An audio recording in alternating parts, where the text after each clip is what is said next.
നമസ്കാരം. ശ്രീമദ് ഭാഗവതം മൂലം പ്രഭാഷണം ഭാഗം 255 255. ഓം ഗം ഗണപതയേ നമഃ. ഓം സം സരസ്വതീ സ്വാഹ. ഓം ശ്രീ ഗുരുഭ്യോ നമഃ. ഓം ശ്രീ രംഗനാഥ ശർമ്മണേ നമഃ. നാരായണ നാരായണ നാരായണ നാരായണ നാരായണ നാരായണ നാരായണ നാരായണ നാരായണ നാരായണ നാരായണ. ഓം ശ്രീകൃഷ്ണാർപ്പണമസ്തു. ഓം ശ്രീകൃഷ്ണായ പരബ്രഹ്മണേ നമഃ. ഓം ശ്രീകൃഷ്ണായ പരമാത്മനേ നമഃ. ഹരേ രാമ രാമ രാമ ഹരേ ഹരേ, ഹരേ കൃഷ്ണ കൃഷ്ണ കൃഷ്ണ ഹരേ ഹരേ. ഓം ശ്രീ രുക്മിണി സത്യഭാമാ സമേത ശ്രീ ഗോപാലകൃഷ്ണസ്വാമിനേ നമഃ. ശ്രീമദ് ഭാഗവതം തൃതീയ സ്കന്ധം അധ്യായം 16 11 ശ്ലോകമാണെന്ന് പറയേണ്ടത്. യേ ബ്രാഹ്മണാൻ മയി ധിയാ ക്ഷിപതോ അർച്ചയന്ത സ്തുഷ്യധൃത സ്മിതസുധോക്ഷിതപത്മവക്ത്രാ വാണ്യാനുരാഗകലയാ ആത്മജവൽ ഗൃണന്ത സംബോധയന്ത്യഹമിവാഹമുപാഹൃതസ്ഥൈഃ. ഇതാണ് ശ്ലോകം. കുറച്ച് വലിയ 4 വരി ശ്ലോകമാണ്. അതിൻ്റെ വാക്കാർത്ഥം പറയുമ്പോൾ അധിക്ഷേപിക്കുന്ന ബ്രാഹ്മണരെ യാതൊരുവർ എന്നിൽ വെച്ച ബുദ്ധിയോടുകൂടി തോഷിച്ചിരിക്കുന്ന ഹൃദയത്തോടു കൂടിയവരും സ്മിതമാകുന്ന സുധയാൽ പുഞ്ചിരിയോടുകൂടിയ അമൃത ഉക്ഷിതമായ മുഖപത്മത്തോടുകൂടിയവരുമായിട്ട് അനുരാഗത്തെ സൂചിപ്പിക്കുന്ന വാക്കുകൊണ്ട് ഞാനെന്ന പോലെ പുത്രന്മാരെ പോലെ പറയുന്നവരായിട്ടും പൂജിക്കുന്നവരായിട്ടും സംഭാഷണം ചെയ്യുന്നുവോ അവരാൽ ഞാൻ വശീകരിക്കപ്പെട്ടു. അതായത് ഈ എന്താ പറയുക, ഈ 4 സംഘം അല്ലേ, ബ്രഹ്മാവിൻ്റെ ആദ്യത്തെ മക്കൾ, അവർ എപ്പോഴും 5 വയസ്സ് പ്രായം തോന്നിക്കുള്ളൂ, യുഗങ്ങളായാലും ശരി. അപ്പോൾ അവരുടെ പ്രവർത്തനം കൊണ്ട്, വാക്കുകൾ കൂടെ എന്നെ വശീകരിച്ചു എന്നാണ് ഭഗവാൻ പറഞ്ഞത്. ശ്രദ്ധിച്ചോളൂ. അധിക്ഷേപിക്കുന്ന ബ്രാഹ്മണരെ ആർ സൽക്കരിക്കുന്നുവോ അവരിൽ ഈശ്വരൻ പ്രസാദിക്കുമെന്ന് സൂചിപ്പിച്ചുകൊണ്ട് പറയുന്നു. അതിന് പിന്നിൽ ഒരു ബൈലോ ഉണ്ട്. എന്താ? അധിക്ഷേപിക്കുന്ന ബ്രാഹ്മണരെ, നമ്മളെ ഒരു ബ്രാഹ്മണൻ അധിക്ഷേപിക്കുകയാണെങ്കിൽ അതിന് തക്കതായ കാരണം ഉണ്ടായിരിക്കുന്നു വിചാരിച്ചാൽ മതി. ആരാണ് അവരെ സൽക്കരിക്കുന്നത്? അവരിൽ ഈശ്വരൻ പ്രസാദിക്കുന്നു. അതാണിപ്പോൾ ഇവിടെ സംഭവിച്ചത്. സനകാദികൾ അല്ലേ? ഈ സനകാദികളാണ് ഈ 4 ആൾക്കാർ. സനകാദി, സനന്ദൻ, അങ്ങനെ 4 ആൾക്കാരാണ് അവർ. ഒരേ പ്രായക്കാരവർ. അതെ, സനകാദികൾ. കാരണം എന്താ വെച്ചാൽ ഇടയ്ക്ക് ഇത് വായിൽ വരില്ല, അങ്ങനെയുണ്ട്, പ്രായത്തിൻ്റെ ആവാം. സനകാദികൾ. അപ്പോൾ അവിടെ കിടക്കട്ടെ.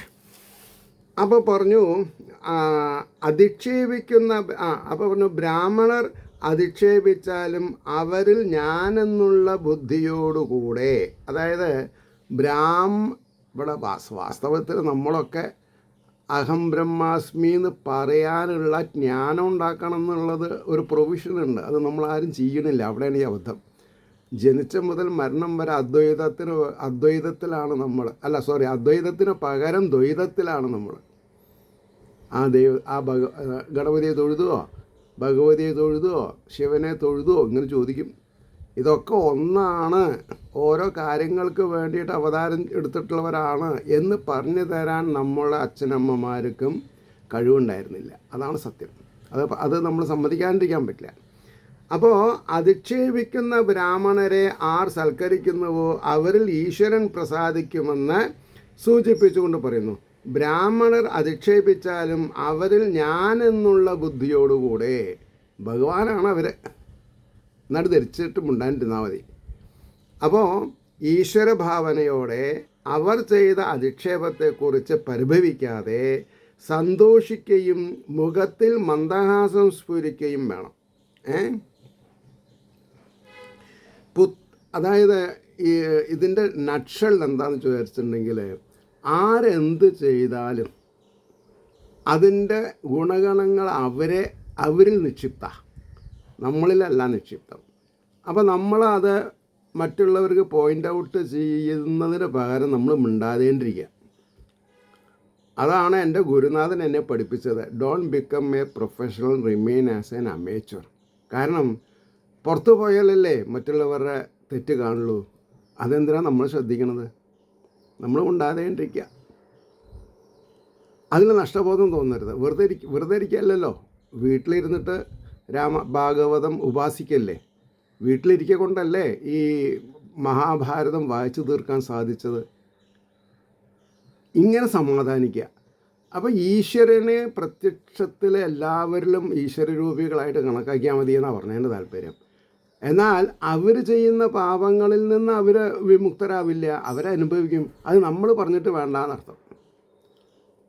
അപ്പോൾ എന്നോട് ഭഗവാൻ പറയണത് ഇപ്പം എന്താ, താൻ കൂടുതൽ ക്രിട്ടിസൈസ് ചെയ്യേണ്ട, അവരവരുടെ പാട്ട് പോയിക്കോട്ടെ. ഈ ക്രിട്ടിസൈസ് ചെയ്യുന്നത് എന്തുകൊണ്ടാണ്? എനിക്കൊരു ആദി ഉണ്ടായിരുന്നു. എന്തിനെ പറ്റിയിട്ട്? ഇങ്ങനെ എല്ലാവരും പറഞ്ഞ് നടന്നാൽ പൊതുജനങ്ങൾ എന്ത് പോവും? പൊതുജനങ്ങളുടെ കാര്യം താൻ നോക്കണ്ട, ഞാൻ നോക്കിക്കോളാമെന്ന് ഇപ്പോൾ ഭഗവാൻ എന്നെ പറയണതായിട്ട് എനിക്ക് മനസ്സിലായി. ഈ മനസ്സിലാക്കണതിലുള്ള വ്യത്യാസമാണല്ലോ.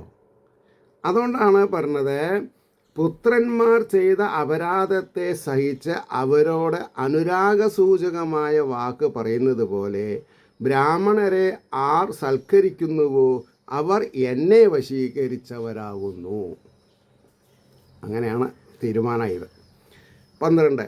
തന്മേ സ്വഭർത്തുരവസായമലക്ഷമാണോ യുഷ്മദ്വൃതിക്രമഗതിം പ്രതിപദ്യ സദ്യ ഭൂയോ മമാന്തികമിതാം തദനുഗ്രഹോ മേ യത്കൽപതാമജിരതോ ഹൃദയോർവിവാസ. അതുകൊണ്ട് അവരുടെ സ്വാമിയായ എൻ്റെ നിശ്ചയത്തെ അറിയാത്തവരായിട്ട് നിങ്ങളിൽ ആക്രമിച്ചതിൻ്റെ ഫലത്തെ വേഗത്തിൽ അനുഭവിച്ചിട്ട്, അതാണ് പറഞ്ഞത്, വേഗത്തിൽ അനുഭവിച്ചിട്ട് പിന്നെയും എൻ്റെ സമീപത്തെ പ്രാപിക്കണം എന്ന് സനകാദികളുടെ ശാപം കിട്ടിയിട്ടുള്ള ജയവിജയന്മാരെ പറ്റി ഭഗവാൻ പറയാണ്. അപ്പോൾ ഭൃത്യന്മാരുടെ വിയോഗം കാലതാമസം കൂടാതെ അവസാനിക്കണം എന്നത് യാതൊന്നോ ആ അനുഗ്രഹം എന്നിലുണ്ടാകണം.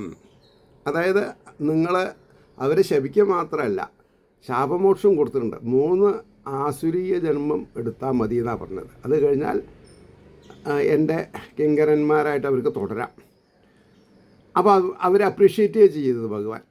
ഭൃത്യന്മാരായ ഇവർ അവരുടെ സ്വാമിയായ എൻ്റെ നിശ്ചയം ഇതാണെന്നറിയാതെ, ഞാനാണെങ്കിലും ഇപ്പോൾ അങ്ങനെ തന്നെ ചെയ്യാമെന്നാണ് ഭഗവാൻ പറഞ്ഞതേ, നിങ്ങളിൽ അതിക്രമം പ്രവർത്തിച്ചതിൻ്റെ ഫലത്തെ വേഗം അനുഭവിച്ചിട്ട് വീണ്ടും എൻ്റെ അരികത്തു തന്നെ വരണം. ഭൃത്യന്മാരായ ഇവരുടെ വിയോഗം അധികകാലം അനുഭവിപ്പാൻ ഇടവരാതെ ശീഘ്രം അവസാനിക്കണം. ഈ അനുഗ്രഹം നിങ്ങൾ എന്നിൽ പ്രകാശിപ്പിക്കണം. എന്താ ഭഗവാന്റെ ഒരു, എന്താണോ പറയുക, അവസരോചിതമായ ഇടപെടൽ എന്നാണ് പറയുക. അവസരോചിതമായിട്ട്. ബ്രഹ്മോവാച 13ാമത്തെ ശ്ലോകം. അധ തസ്യോഷതീം ദേവീം ഋഷികുല്യാം സരസ്വതീം നാസ്വാധ്യാമന്യുദഷ്ടാനാം തേഷാം ആത്മാപ്യതൃപ്യതാം. അതിൻ്റെ അർത്ഥം, മനോഹരവും പ്രകാശിക്കുന്നതും മന്ത്രതുല്യയുമായ ഭഗവാന്റെ വാക്കിനെ ആസ്വദിച്ചിട്ട് ക്രോധത്താൽ വ്യാപിക്കപ്പെട്ടിരിക്കുന്നവരെങ്കിലും അവരുടെ മനസ്സ് തൃപ്തിപ്പെട്ടില്ല എന്ന് പറഞ്ഞു. ബ്രഹ്മാവ് പറഞ്ഞു, ഇനി അതിൻ്റെ ഭാവാർത്ഥമാണ്: മനസ്സിനെ ഹരിക്കുന്നതും അർത്ഥഗാംഭീര്യം കൊണ്ട് അധികം ശോഭിക്കുന്നതും മന്ത്രതുല്യവുമായ ഭഗവാന്റെ വാക്ക് കേട്ടിട്ട്. അപ്പോൾ ഭഗവാൻ ഉവാച നമ്മൾ പഠിച്ചിട്ടില്ലെങ്കിൽ എന്താ പ്രശ്നം? മന്ത്രത്തെ നിരാകരിച്ച കൂട്ടത്തിലാവും. അപ്പോൾ ഭഗവാന്റെ വാക്ക് കേട്ടിട്ട് ക്രോധവേഗത്തോടു കൂടിയവരാണെങ്കിലും അവരുടെ മനസ്സിനും മതി വന്നില്ല എന്ന് പറഞ്ഞു. 14 സതീം വ്യാദായ ശൃണ്വന്തോ ലഘ്വീം ഗുർവർത്ഥഗഹ്വരാം വിഗാഹ്യാഗധ ഗംഭീരാം നവിദുസ്തച്ഛീർഷിതം. അതായത് നിർദോഷവും അധികം വിസ്തൃതമല്ലാത്തതും ഗുരുക്കളായ അർത്ഥങ്ങളെ കൊണ്ട് ധരിപ്പാൻ പ്രയാസമുള്ളതും അഭിപ്രായ ശ്രൈഷ്ഠ്യം നിമിത്തം ഗംഭീരവുമായ വാക്കിനെ കർണപുടങ്ങളെ വിസ്തരിച്ചിട്ട് ഉള്ളിൽ കടത്തിയിട്ട് ശ്രവിക്കുന്നവരായി എങ്കിലും അവൻ്റെ ഭഗവാന്റെ ചകീർഷത്തെ അറിഞ്ഞില്ല.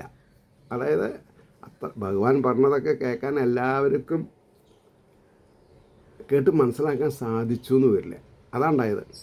ഇനി അതിൻ്റെ ഭാവാർത്ഥ പറഞ്ഞത്: വാക്ക് കേട്ടിട്ട് തൃപ്തി വന്നില്ല, എന്നാൽ താല്പര്യം ധരിച്ചുവോ അതുമില്ല എന്നാണ് ഈ പദ്യത്തിൽ പറയുന്നത്. ശ്രേഷ്ഠവും അല്പാക്ഷരങ്ങളടങ്ങിയതും അർത്ഥങ്ങളുടെ ഗൗരവം നിമിത്തം ഉള്ളിൽ കടക്കുവാൻ പ്രയാസമേറിയതും അതിഗംഭീരമായ ആശയമുള്ളതുമായ ഭഗവത് വാക്യത്തെ മനസ്സിരുത്തി കേട്ടുവെങ്കിലും ആ വാക്കുകൾ കൊണ്ട് ഭഗവാൻ ചെയ്യാൻ വിചാരിച്ചതെന്താണെന്ന് സനകാദികൾ ധരിച്ചില്ല.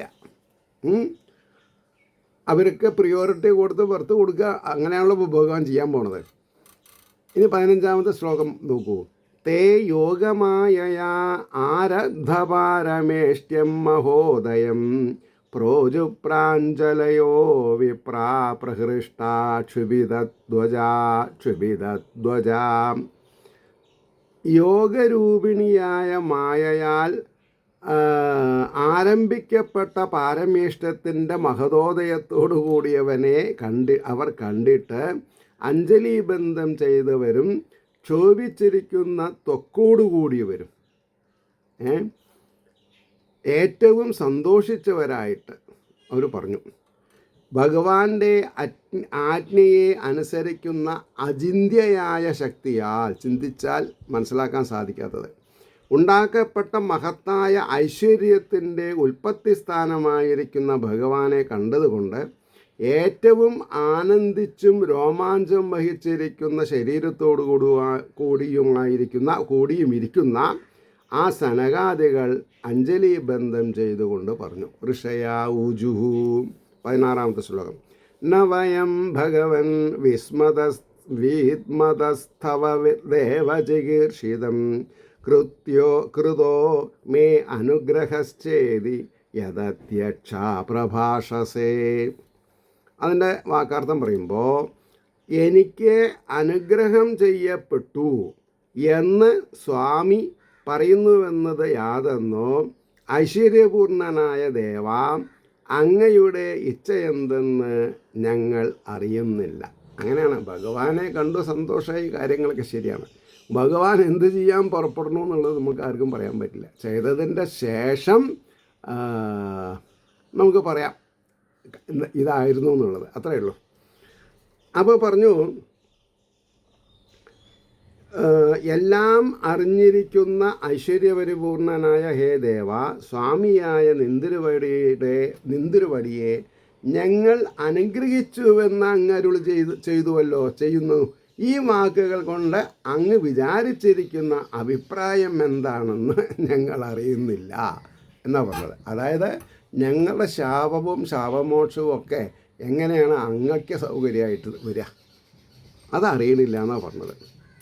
ഇനി 17ാമത്തെ ശ്ലോകം പറയുന്നുണ്ട്. ബ്രഹ്മണ്യസ്യ പരം ദേവം ബ്രാഹ്മണാഖിലതേ പ്രഭോ വിപ്രാണാം ദേവദേവാനാം ഭഗവാൻ ആത്മദൈവതം. പറയണു, ബ്രാഹ്മണഹിതകാരിയായ അങ്ങയ്ക്ക് പരമമായ ദൈവമാണല്ലോ, അല്ലേ? ബ്രാഹ്മണർ പരമമായ ദൈവമാണല്ലോ. ദേവന്മാർക്കും ദേവന്മാരായ ബ്രാഹ്മണർക്ക് നിന്തിരുവടി ആത്മാവും ദൈവവുമാകുന്നു. നമ്മൾക്ക് ദേവന്മാരുണ്ട്, അതേമാതിരി ബ്രാഹ്മണർക്കും ദേവന്മാരുണ്ട്.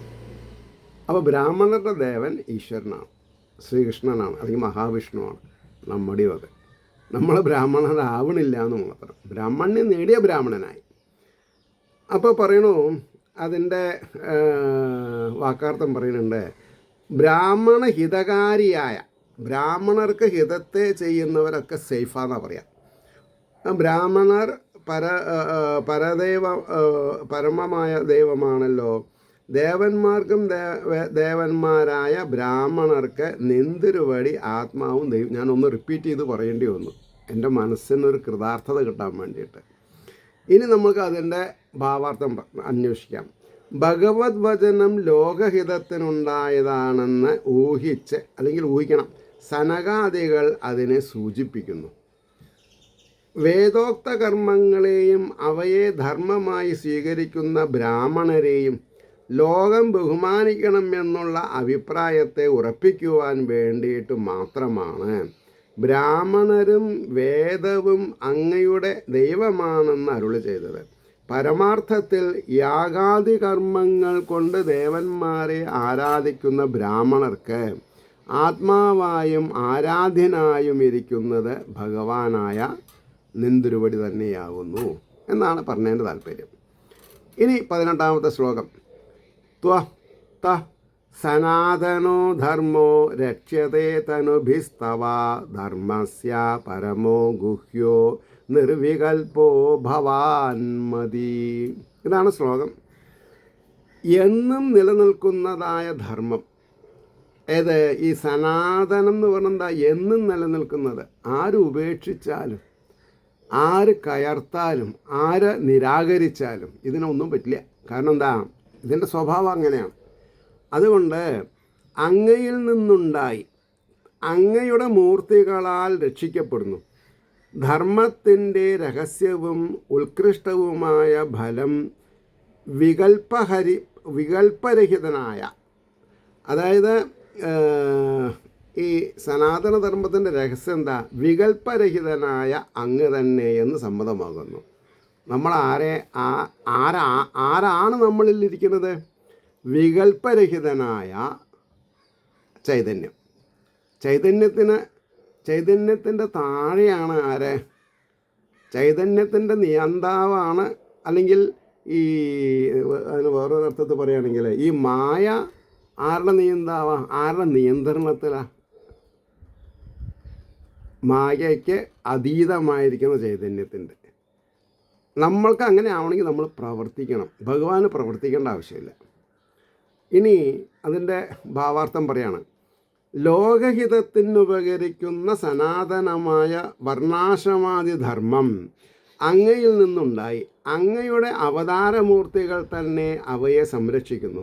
അവയുടെ രഹസ്യവും ഉത്കൃഷ്ടവുമായ ഫലം ഉപാധിരഹിതനായ അങ്ങയെ പ്രാപിക്കുന്നതാകുന്നു. അതായത് അവയുടെ രഹസ്യവും ഉത്കൃഷ്ടവുമായ ഫലം ഉപാധിരഹിതനായ അങ്ങയെ പ്രാപിക്കുന്നു. അപ്പോൾ ഉപായരഹിതനായിരിക്കുന്ന ഈശ്വരനെ ഉപായങ്ങളില്ലാതെ കണ്ട് വേണം. അതാണ് നമ്മൾ നിഷ്കാമകർമ്മം ചെയ്യണമെന്ന് പറഞ്ഞത്. ഇതൊക്കെ വളരെ ഗൗരവമായിട്ടുള്ള കാര്യങ്ങളാണ്. ഇനി 19ാമത്തെ ശ്ലോകം. തരന്തി ഹൃജസാ മൃത്യും നിവൃത്തായതനുഗ്രഹാത് യോഗിന സഭവാൻ കിംസിദ് അനുഗ്രഹ്യേത യൽപരൈ. അതായത് നിവൃത്തിധർമ്മനിഷ്ഠന്മാരായ, പ്രവൃത്തി എന്ന് പറഞ്ഞില്ല, പ്രവൃത്തി നെഗറ്റീവാണ്. നിവൃത്തിധർമ്മനിഷ്ഠന്മാരായ യോഗികൾ അവരൊന്നും ആഗ്രഹിക്കുന്നില്ല. യാതൊരുവൻ്റെ അനുഗ്രഹം ഹേതുവായിട്ട് അനായാസേന സംസാര ദുഃഖത്തെ കടക്കുന്നു. ആ നിന്തിരുവടി അന്യന്മാരാൽ അനുഗ്രഹിക്കപ്പെടേണ്ടവനാകുന്നുവോ? അല്ല, അല്ലേ? അപ്പോൾ പറഞ്ഞു ആ നിന്തിരുവടി അന്യന്മാരാൽ അനുഗ്രഹിക്കപ്പെടേണ്ടവരാകാം അല്ല. ഇനി അതിൻ്റെ ഭാവാർത്ഥം, ഞങ്ങൾ അങ്ങയെ അനുഗ്രഹിച്ചു എന്നരുളി ചെയ്തതും ലോകശിക്ഷാർത്ഥം തന്നെ, അത് ലോകരെ ബോധ്യപ്പെടുത്താൻ വേണ്ടിയിട്ടാണ് എന്നർത്ഥം. എന്തുകൊണ്ടെന്നാൽ ധർമാർത്ഥകാമങ്ങളിൽ നിന്ന് വിരക്തന്മാരായിട്ട് ഭക്തിജ്ഞാന യോഗാദി കർമ്മങ്ങളിൽ തൽപരന്മാരായ യോഗികൾ യാതൊരുവൻ്റെ അനുഗ്രഹം നിമിത്തം ജന്മ മരണാദി ദുഃഖഭൂയിഷ്ടമായ സംസാരത്തെ തന്നെ കടക്കുന്നുവോ ആ നിന്തിരുവടിയെ അനുഗ്രഹിപ്പാൻ അന്യന്മാർ എങ്ങനെ ശക്തരാവും? മനസ്സിലായോ? അപ്പോൾ ഇതൊക്കെ എന്താണ് പറയുക, പോയിൻറ്റ് ബ്ലാങ്കായിട്ട് സമ്മതിക്കാൻ സാധിക്കണം, നമുക്ക് ആക്സെപ്റ്റ് ചെയ്യാൻ സാധിക്കണം. ഞാൻ പഠിച്ച ഭാഷയിലല്ലല്ലോ താൻ പറഞ്ഞത് എന്ന് നമ്മൾ ഒരാളോടും പറയരുത്. ഇനി 20ഉം 21ഉം ശ്ലോകങ്ങൾ ഒപ്പം പോവും. എങ്ങനെയത്? യം വൈ വിഭൂതിരൂപയ അത്യനുവേലമന്യേ അർത്ഥാർത്ഥിഭി സ്വശിരസാ ധൃതപാദരേണു ധന്യാർപ്പിതാംഗ്രി തുളസീനവദാമധാംനോ ലോകം മധുവ്രതപതേരിവ കാമയാനാം. അടുത്തത് യസ്ത്വാം വിവിക്തചരിതൈരനുവർത്തമാനാം ന അത്യാദ്രിയത് പരമഭാഗവത പ്രസംഗഃ സത്വം ദ്വിജാനുഭത പുണ്യരജ പുനീതഃ ശ്രീവത്സലക്ഷ്മകിം അഗാ ഭഗഭാജനസ്ത്വം. അപ്പോൾ അതിൻ്റെ ആ 8 പേരുടെ വാക്കാർത്ഥം തന്നെ അർത്ഥങ്ങളെ, അതായത് ഐശ്വര്യങ്ങളെ ആഗ്രഹിക്കുന്ന ഇതരന്മാർ. അവിടെയാണ് എനിക്ക് നിങ്ങളെ ഒന്ന് താക്കീത് ചെയ്യേണ്ടി വരുന്നത്. എന്താ? ഐശ്വര്യങ്ങളെ അർത്ഥിക്കുന്ന ആഗ്രഹം നമ്മളിൽ പാടില്ല. അർത്ഥങ്ങളെ ആഗ്രഹിക്കുന്നുണ്ടെങ്കിൽ നമ്മൾ പ്രയത്നിക്കുന്ന വേണം. ഭഗവാനോട് ഭജിച്ച ഭഗവാൻ എങ്ങനെ തരുന്നത്? ഭഗവാന്റെ കയ്യിൽ ഒരുപാട് ധനമുണ്ട്. ഈ ലോകത്തിലുള്ള പ്രപഞ്ചത്തിലുള്ളതൊക്കെ ഭഗവാൻ അധീനമാണ്. അപ്പം നമ്മൾക്കത് നേടണമെങ്കിൽ അതിനനുസരിച്ചിട്ടുള്ള ഭക്തിജ്ഞാന വൈരാഗ്യങ്ങളോടുകൂടിയ കർമ്മത്തിന് പാത്രീഭൂതരാവണം. അതാണ് ഭഗവാൻ നിഷ്കാമകർമ്മം ചെയ്യൂ. നിങ്ങൾ കർമ്മം ചെയ്തോളൂ, പക്ഷെ പ്രതിഫലം ഇച്ഛിക്കണ്ട. അപ്പോൾ ഇതരന്മാരാൽ അവരുടെ ശിരസ്സുകൊണ്ട് ധരിക്കപ്പെട്ടിരിക്കുന്ന പാദധൂളിയോടുകൂടിയ ലക്ഷ്മി ദേവി യാതൊരുവനെ തന്നെ സമയം തോറും പ്രാപിക്കുന്നു. പരമഭക്തന്മാരിൽ അതിതാൽപര്യത്തോടു കൂടിയവനും. ഭഗവാൻ പരമഭക്തന്മാരിൽ നോക്കൂ, പരമഭക്തന്മാരിൽ അതിതാൽപര്യത്തോടു കൂടിയവനാണ്. ഭക്തി ഇല്ലാത്തവരോട് താല്പര്യമില്ല എന്നർത്ഥമായി. അപ്പോൾ ഇതാണ് എനിക്ക് ആചാര്യന്മാർ സഭയിൽ പറയാത്തതിലുള്ള വിഷമം. പരമഭക്തന്മാരിൽ അതിതാൽപര്യത്തോടു കൂടിയവനാണ് ഭഗവാൻ.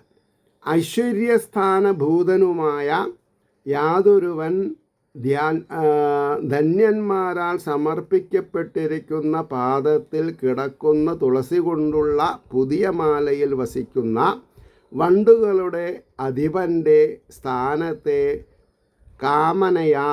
കാമിക്കുന്നവളോ എന്ന് തോന്നുമാറിയിരിക്കുന്നവളും പരിശുദ്ധ വ്യാപാരങ്ങളാൽ സേവിക്കുന്നവളുമായ ആ ലക്ഷ്മി ദേവിയെ അത്യന്തം ആദരിച്ചില്ലയോ?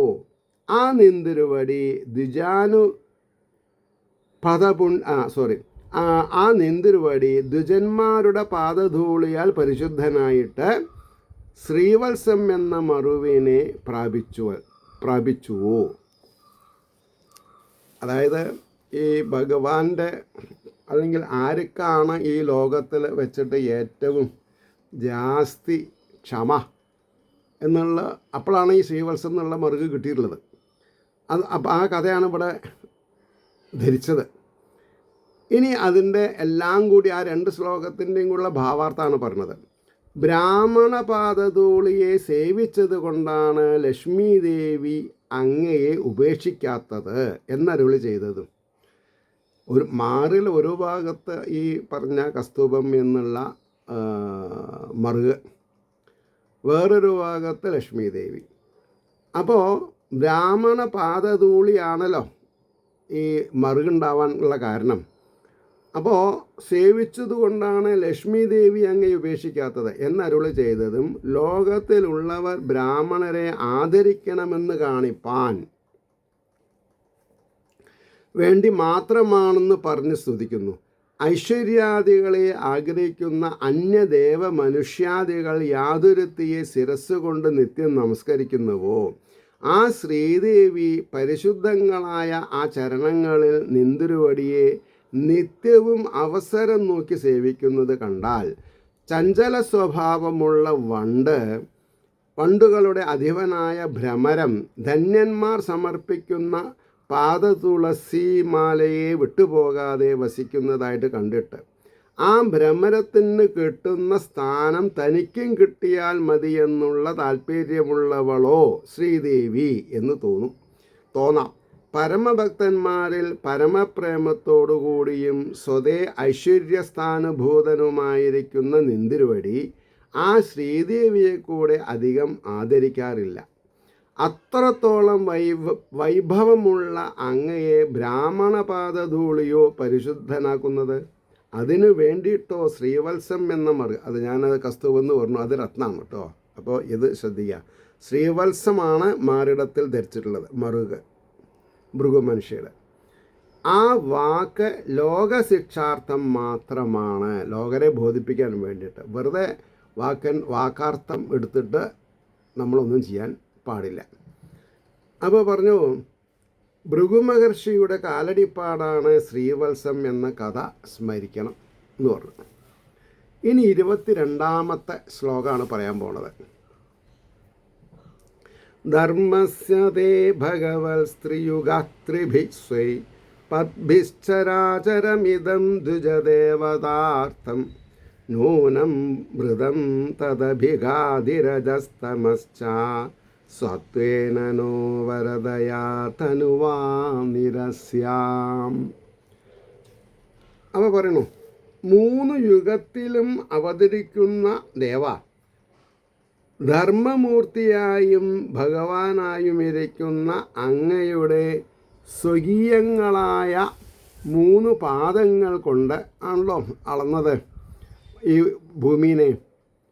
അപ്പോൾ ദ്വിജന്മാർക്കും ദേവതകൾക്കും വേണ്ടിയിട്ട് ചരവും അചരവുമായ ഇതിനെ ഞങ്ങൾക്ക് അഭീഷ്ടം നൽകുന്നതായ സത്വഗുണപ്രധാനമായ ശരീരത്താൽ അതിനെ ധർമ്മത്തെ നശിപ്പിക്കുന്നതായ രജസ്സിനെയും തമസ്സിനെയും നിരസിച്ചിട്ട് ഭരിക്കപ്പെട്ടു നിശ്ചയം എന്നാണ് പറഞ്ഞത്. ഇനി അതിൻ്റെ ഭാവാർത്ഥം നോക്കാം. 3 യുഗത്തിലും കലിയിൽ അവതാരങ്ങളില്ല. അതാണ് 3 യുഗത്തിലെ അവതാരമുള്ളൂ. ധർമ്മരക്ഷയ്ക്കായി അവതരിക്കുന്ന ഹേ ഭഗവൻ, ബ്രാഹ്മണരെയും ദേവന്മാരെയും സംരക്ഷിപ്പാൻ നിന്തിരുവടിയുടെ സത്വപ്രധാനമായ അവതാര സ്വരൂപത്താൽ ധർമ്മവിരോധികളായ രജസ്തമോ ഗുണങ്ങളെ, ധർമ്മവിരോധികളായ, അപ്പോൾ ഈ രജോ ഗുണവും തമോ ഗുണവും എന്ത് തരില്ല? ധർമാനുഷ്ഠാനത്തിന് വിലങ്ങുതടിയാണ്. അതുകൊണ്ടാണ് അത് സ്വീകരിക്കരുതെന്ന് പറഞ്ഞത്. അപ്പോൾ ഈ രജസ്തമോ ഗുണങ്ങളെ നശിപ്പിച്ചിട്ട് ഞങ്ങൾക്ക് അഭീഷ്ടം പ്രദാനം ചെയ്യുന്ന ആ ദിവ്യ ശരീരത്താൽ ഈ ലോകത്തെ സംരക്ഷിക്കുന്നത് അങ്ങയ്ക്ക് ഉചിതം തന്നെ. തപസ്, ദാനം, ദയ എന്നു പേരുള്ള ധർമ്മപാദങ്ങളെ ക്ഷയിപ്പിക്കുന്ന രജോ ഗുണത്തെയും തമോ ഗുണത്തെയും. അപ്പോൾ ആരാരിൽ രജോ ഗുണവും തമോ ഗുണവും ഉണ്ടോ അത് ലോകത്തിന് ഭീഷണമാണ്.